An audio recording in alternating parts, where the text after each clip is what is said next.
নির্বাচন আসছে, এখানে দুই পক্ষ মারামারি হইতেছে। আমরা আসলে এই ধরনের মারামারি চাই না। ব্যবসা প্রতিষ্ঠানে আমরা ব্যবসা করতে পারতেছি না, আমরা খুব আতঙ্কের ভিতরে আছি। আমরা আসলে এই জিনিসটা চাই না, আমরা শান্তিপ্রিয় একটা নির্বাচন চাই, আমাদের এই হলো আশা। হঠাৎ করে আমি এখান থেকে বাইরে এমন একটা প্রস্তুতি নিয়েছি, মানে বাসায় চলে যাব, আমি এখানে থাকি। হঠাৎ করে যে অনেক লোকজন আইসাইরে মানে কোবাকুবি শুরু করে দিয়েছে। আমরা তো মনে ভয়ে আসছিলাম, সাড়ার নামাই দিয়েছি, সাড়ার উপর থেকে কোবাইছে, ভিতরে ঢোকার চেষ্টা করছে কিন্তু আর পারে নাই। ওই এসি কোবাই ভাই কেটে আলাইছে, সামনে যে গ্লাস আছিল মার্কেট, এটা আমরা হামলা করছে, সব তছনছ করে আলাইছে। আমরা এর সুস্থ বিচার চাই। আমরা কোনো রাজনীতি করি না, আমরা ব্যবসা করি। তাদের রেশারেশিতে আমাদের সমস্যা হইতেছে। ব্যবসা প্রতিষ্ঠানে হামলা করতেছে, আমরা এগুলা চাই না। আলম খান আবু সাহেব তার গুন্ডা বাহিনী দিয়ে আমার হসপিটাল ব্যাপকভাবে ভাঙচুর করে এবং ক্ষতিগ্রস্ত করে।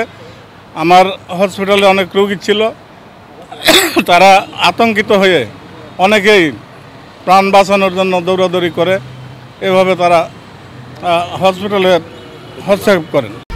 1, 2, 3 ঢাকায় জমি জিতে নিন 100% ক্যাশব্যাক সহ 20 কোটি টাকার পুরস্কার। জনগণ শান্তি চায়। বিভিন্ন রাজনৈতিক দলের অস্থিতিশীলতার যে বর্তমান যে পরিস্থিতি, সংঘাতময় পরিস্থিতি সৃষ্টি হয়েছে, এগুলো জনসাধারণের কখনোই কাম্য করে না। তো এই অবস্থায় আমি চাবো যে বড় যারা আছে, দলীয় পর্যায়ে নেতৃবৃন্দ যারা আছে, এরা নিজেদের ভিতরে সংঘাত পরিহার করে শান্তিপূর্ণ পরিবেশ বজায় রাখুক মধুপুরে, এটাই জনগণের প্রত্যাশা। তো যারা মোটামুটি রাজনীতি করতেছে, এরাই পক্ষ বিপক্ষ এরাই তৈরি করতেছে। তো এই অবস্থায় আমি জনসাধারণ পক্ষ থেকে আমি চাবো যে ঊর্ধ্বতন নেতৃবৃন্দ যারা আছেন, স্ব দলের যারা প্রার্থী আছেন, নির্বাচনের প্রার্থী আছেন, সবাই যাতে শান্তিপূর্ণ পরিবেশ বজায় রেখে বিশেষ করে মধুপুরের অঞ্চলের শান্তিটা বজায় রাখে, এই প্রত্যাশা থাকবে তাদের প্রতি। আমি চাই যে নির্বাচনটা হচ্ছে আর কি, যে উপজেলা নির্বাচনটা, এটা শান্তিপূর্ণভাবে এটাও সর্বোচ্চ ভালো হয়। আসলে ভেদাভেদ না থেকে দুই দল এক দল, আসলে সবাই তো আমরাই আসলে গ্যাঞ্জাম করতে, এটা ঠিক না। আসলে এটা সবার ভিতরে একটা ভয়, আসলে নির্বাচন কিন্তু সঠিকভাবে হবে কিনা সবার একটা ভয় ভীতি আছে।